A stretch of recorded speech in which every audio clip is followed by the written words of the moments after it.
Hello, welcome back to my channel. ഇന്ന് easy and fun ആയിട്ടുള്ളൊരു ക്രാഫ്റ്റാണ് കേട്ടോ ചെയ്യുന്നത്. അപ്പോൾ അതിനായിട്ട് നമുക്ക് ആകെ വേണ്ടത് ടിഷ്യൂ പേപ്പറാണ്. അപ്പോൾ ആദ്യം തന്നെ ഒരു ടിഷ്യൂ പേപ്പർ എടുക്കുക, എന്നിട്ട് സിമ്പിളായിട്ട് അതിലൊരാളെ വരച്ചു കൊടുക്കുക. ഔട്ടർ സ്ട്രക്ചർ മാത്രമാണ് കേട്ടോ നമ്മൾ വരയ്ക്കുന്നത്. ഇനി നമ്മൾ വരച്ച അതേ ഷേപ്പിലും സൈസിലും തന്നെ അതൊന്ന് കട്ട് ചെയ്തെടുക്കാം.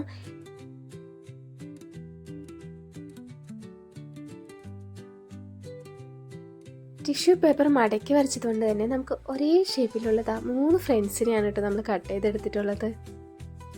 ഇനി അതെല്ലാം ഒന്ന് സെപ്പറേറ്റ് ചെയ്ത് കൊടുത്തതിന് ശേഷം അതിലേക്ക് കണ്ണും മൂക്കും ഒക്കെ ഒന്ന് വരച്ച് ക്യൂട്ടാക്കി എടുക്കാം.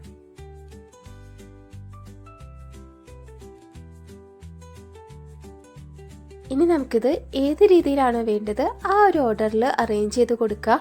അതിനുശേഷം ഒരു സെല്ലോ ടേപ്പ് എടുത്ത് ചെറിയ പീസസ് ആക്കി കട്ട് ചെയ്തതിന് ശേഷം ലെഗിൻ്റെ പോർഷൻസിൽ ഒട്ടിച്ചെടുക്കാം. ഇനിയാണ് ഇതിൻ്റെ ഫൺ പാർട്ട് വരുന്നത്.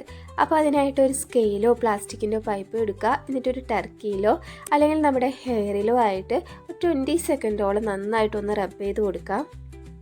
അതിനുശേഷം നമ്മൾ ചെയ്ത് വെച്ചിരിക്കുന്ന പേപ്പറിലേക്ക്, അതായത് പേപ്പർ ഫ്രണ്ട്സിലേക്കായിട്ട് കാണിച്ചു കൊടുക്കുക. അപ്പോൾ അത് ഇതേപോലെ ഇങ്ങനെ പൈപ്പിനോട് കൂടി തന്നെ പൊന്തി വരുന്നതായിട്ട് കാണാം.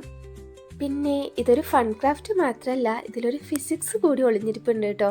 അപ്പോൾ അതറിയാവുന്നൊരു താഴെ കമൻറ്റ് ചെയ്യുക. അടുത്ത വീഡിയോയിൽ കാണാം. ബൈ.